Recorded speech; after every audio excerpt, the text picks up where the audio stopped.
Well, that sounds naughty, man.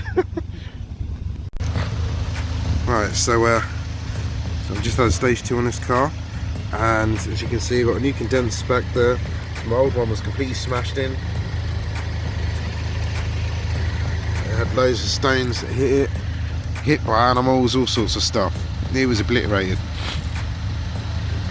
So it's got a new intercooler behind there as well, and my water rad was also leaking again, probably from impacts. So that's now finished. I put my res pipe back in, so it's far quieter, driving around naturally, but it's actually the same loudness, just quieter. It just doesn't drain, so more civilized.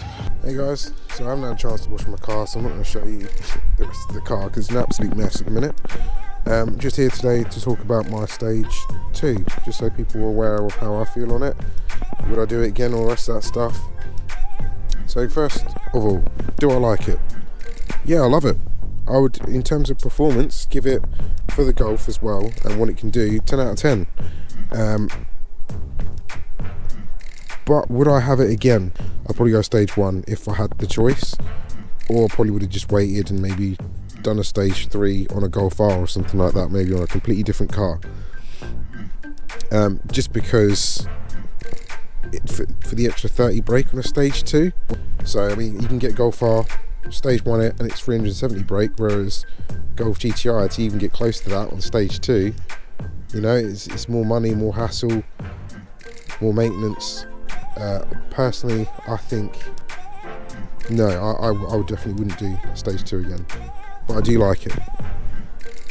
So first of all,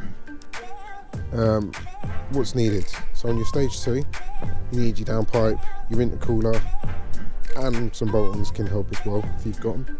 So I'll show you the intercooler and what the damage happens down in that area, and I'll just show you so you can see it. Hey, so this is my condenser. So when you're in the car and you've got your front bumper along here, the first radiator you get is this, followed by, so I'll explain what this is for. So this radiator here is for your air conditioning. So you know when you turn your air conditioning, it goes cold, it uses this. So that's what this first little rad's for.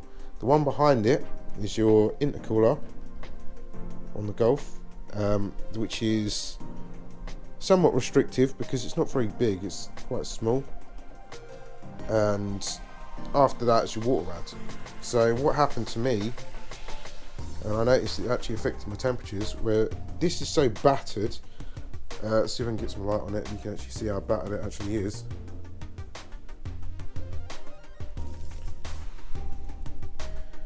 If you can see, all of the fins are like caved in. The thing is, it blocks airflow, so it becomes a brick. So that's what happened to me, and my oil, believe it or not, somehow managed to reach hotter temperatures. So it actually ended up cooler once I changed this condenser.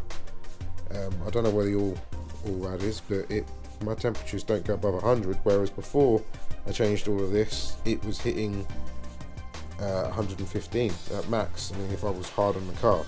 So now that's changed. So anyway, so my new condenser, there's no dents or none of this caving in, but this happens because people sit behind other cars right up their backsides, and all of the stones smash into this.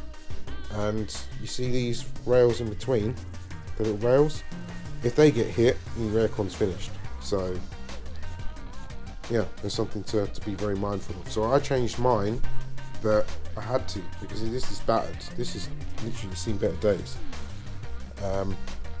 The next thing as well was my water rad, which I don't have with me, but the plastic along here, you see, the water rad's got the same thing. It looks identical, the water rad.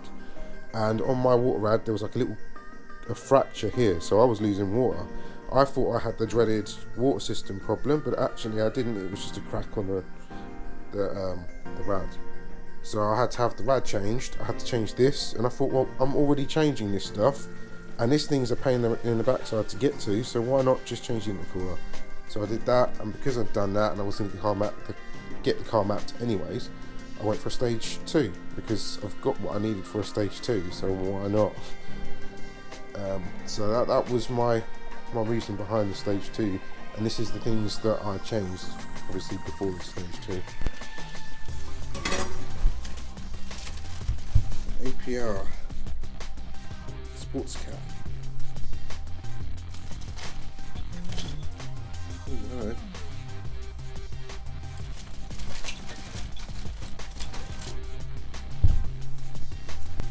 Being in a sports car, it's nearly unseeable. Can't see through that. So common problems on the GTI with the stage 2, just in general anyway, they're naturally prone to leaking from gaskets. So I'll be able to show you, but underneath here, pull this off, leave that there. You've got like a gasket seal here. It's not a proper gasket, but it's like a sort of like makeshift gasket that Volkswagen put on. Anyways, it leaks oil from here. You also get it from your filler cap as well. You can also get it from back here. It's like a bit like this, but back here is the engine's at a slight angle. Yeah, they all leak oil, and if you've got stage 2, it just forces that oil out even quicker. So it's like, you know, these things people don't tell you, that there's a load of things that are going to go wrong in your car, and you're going to think, why have they gone wrong? And it's because of stage 2. This is one of the things. The other thing as well was coil packs, spark plugs. They are going to die. Like, if they were in your car for X amount of time, like say 30,000 miles, it caused you no problems, they're going to die when you put stage 2 on this, is basically the long story short. And you won't know about it. Your fuel consumption will just go out the window, your car will stink. So I would tell you, change your spark plugs, coil packs when you do stage 2, even stage 1 to be fair. You potentially could even get better numbers from it. So yeah, why not? It's something that's, I wouldn't say minor, but something so small, you may as well change them. So that's your common problems that I know of anyway. I mean, there are others with these cars on stage 2, but so far with mine, I've had it stage 2 now for 3 months. Took a lot of problems to get it to stage 2, things that I probably shouldn't have done. I definitely shouldn't have done a stage 2 when I did, but I did.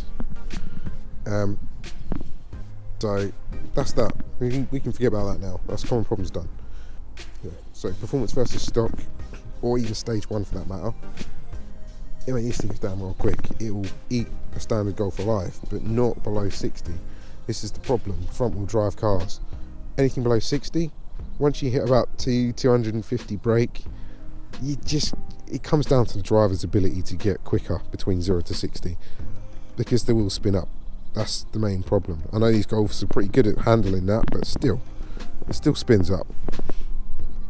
So yeah, if you're the kind of person that just does 0 to 60s, you're better off with Golf R. I honestly wouldn't tell you to get yourself a GTI and stage it up, because it's not going to make a huge difference on the 0 to 60s.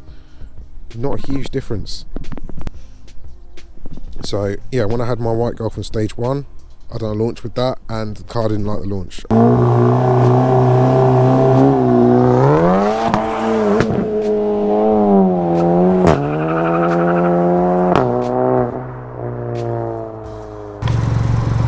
Okay, so that's one of the problems with the DSG.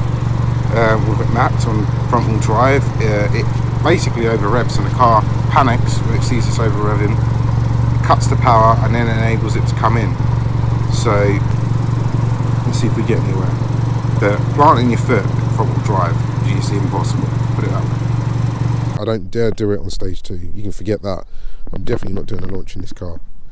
So yeah, aside from that, how it is to drive, I would say stock's very sluggish on everything, giving you power, gear changes, because it's DSG, it's just sluggish. But it's, for the average person, they're probably never really going to notice it. If you drive it sensibly, you'd never know. But stage 1, on the other hand, it's just instant response. You change gear, it's in gear, it's ready to go. The engine itself as well, there's more power. So when it does end up in that range where it's like not running out of steam but getting to max power, you feel the difference on stage 1. You can really feel it. It doesn't really do much to your fuel. It definitely doesn't do much to your fuel. But stage 2, on the other hand, gear changes, I wouldn't say quite as responsive as stage 1, but it has to clamp harder, so I'll give it that. It has to clamp harder because there's more power. The torque in this thing though is insane. As I said, front wheel drive car, there's a limit to how much you can push out of it until you get to a certain speed. And I think possibly even 80 mile an hour in this car, depends on the weather. If the weather's like today, icy and minus temperatures, anything below 80 you're going to spin. So again, I would tell you, if that's what you're after, 0 to 60, go far. Forget the GTI. Yeah, so in terms of performance though, and horsepower, you know what the gear changes are like on stage 2 now. In terms of horsepower, I would say, yeah, I mean, that instant response of torque is quicker responding than stage 1, and your horsepower starts straight off the bat rather than building up. So that's the difference with this car. It's very much more responsive. But is it worth it? The extra 30 brake horsepower for that response? You'll beat a stage 1 car, but it's not going to be a giant gap. It's just going to be you've pulled away. It's the same kind of difference as the Golf R had with the GTI. It's that same sort of, I would say, close to that sort of difference. So if you've got a mate that's got a Golf R and you've got a GTI, that distance that you can put between each other is basically what stage 1 and stage 2 is going to do to this. Alongside that as well, I've raced Golf Rs that was stage 1 and stock. And stock, you'll beat them, but it won't be the quickest in the world overtake, but you'll beat them. And versus one at stage 1, well, that's where it gets interesting, because you've got power to weight ratio and all the rest of that. As I said, 0 to 60 times you can forget about that. So the Golf R will leave the GTI 0 to 60. But once you get past 60, that's where it gets interesting. So I think Golf Rs normally end up about 370 brake, roughly, when they're stage 1, 370 somewhere. This car will stop them from being able to gap you. So if you're quick off the bat, as soon as you see them accelerating, you can stop them putting any distance between you in terms of performance on a stage 1 Golf R versus this. And when it keeps going on, eventually the Golf R will start getting some distance between you. So between sort of 60 to 100 miles an hour, for example, they're pretty much even. Stage 2 GTI versus the Golf R stage 1. So as I said before, it's all cool and well having stage 2 on a GTI and surprising a few Golf Rs, but there's a reason why the Golf R is number 1. So in my opinion, I would say I like the stage 2. If it's going to be a track only car, then yeah, go stage 2. But if you're going to have it on the road and track, I wouldn't bother, I'd just go stage 1 personally. Or you could go stage 3. The stage 2 doesn't have a place, because the high maintenance of stage 2 for the extra 30 brake, it's not worth it.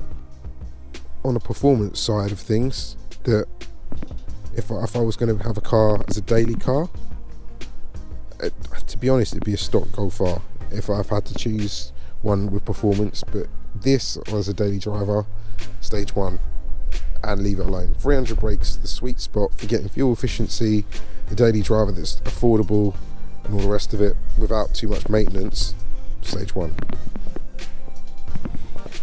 But yeah, for those who want to have that extra power and take on Golf Rs and, you know, really push their cars and stuff, you stage 3, there's no point. You may as well skip 2, because I think on stage 3 you can do it with a Golf R turbo. So I mean, a Golf R turbo you can go on eBay, 500 quid. You do your fuel system and all the other little bits you need to do for another 500 quid, as long as you've got your bolt-ons already, and you're good to go. So why would you spend £2,500, for example, and not finish the rest of it? You may as well spend the rest and get it done. So my opinion on stage 2, I'm going to go back to stage 1, I think, personally, because I don't need the extra performance. And fuel consumption is not really hugely different, but the MOT is now a problem. So yeah, definitely stage 1 for me. Just thought I'd let you guys know how I feel about it. I love it, performance wise, love it, but in terms of maintenance and troubles and all the rest of the stuff that comes with it, nah, definitely stage 1. I think people forget that these cars are front wheel drive. They're really good front wheel drive cars, don't get me wrong, they're really good front wheel drive cars, but this kind of stuff that people want to race with these cars, I mean, without losing your license, they're not going to beat them ever, no matter how much power you put in them. I mean, you could put 500 braking this thing, and 0 to 60 is going to be a bit of a trouble. Still going to have trouble. Yeah, I don't think you'd be able to get one of these cars sub 4 seconds. Or, I don't know, I might be wrong, but if any of you guys know of any of these GTIs, even 4 seconds for that matter, like bang on 4 seconds, post them in the comments. I'd be interested to see. But I think stage 1 they're 5 seconds, and stage 2, I couldn't tell you, but it can't be any less than that much less than 5 seconds. I think personally in the future, when I retire my sound system out of this car, I potentially may look at, I don't know, maybe a Golf R, Fiesta ST or something. If I got a Fiesta ST, I would eventually have a second car. But yeah, I don't know. We'll see. We'll see. I think I'm going to go back to stage 1 and potentially look at another car personally. But I would love to at least see this car through some of the show seasons. But obviously lockdowns caused us some issues. It'd be nice to at least take this to some shows with the sound system finished. This pandemic's messed up a lot of stuff, so we can't really hope on shows and hang around and stuff. Obviously life gets in between, so I think we'll see what happens first before anything changes. We'll see what happens.